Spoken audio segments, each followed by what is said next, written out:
Tout dans le domaine spirituel est une question de vie. La vie est la solution de tous les problèmes. J'ai le sentiment que l'univers de Dieu est constitué tout entier sur ce principe biologique. C'est la réponse à tout, l'explication de tout. C'est le principe de tout ce qui est réel. La sagesse infinie de Dieu ramène tout à une proposition simple, à une méthode unique, en disant « Je mets la vie dans une semence et je l'abandonne à elle-même.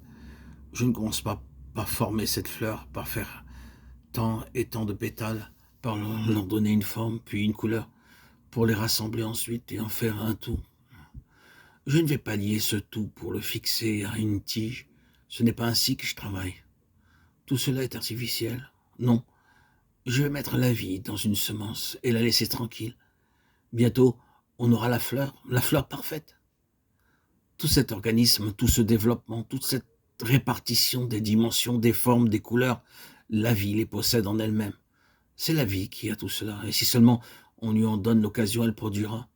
Elle sera manifestée par certains résultats, que ce soit une fleur, un arbre, un oiseau, un poisson, une bête des champs ou un homme. C'est de la vie que tout est issu. Elle a en elle la nature particulière de tout cet organisme.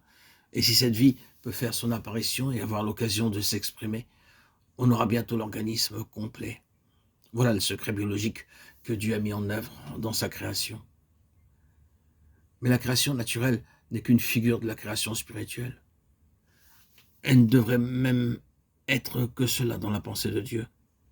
Le spirituel est sur ce principe-là. Et dans le domaine spirituel, le secret, la solution de tout est également dans ce principe biologique.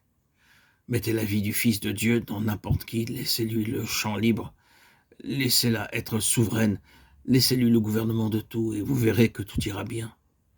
Vous n'aurez pas besoin de vous agiter pour rassembler des membres, pour leur apprendre à se tenir droit, à être gentil, heureux et souriant. Oh non, la vie fera cela toute seule.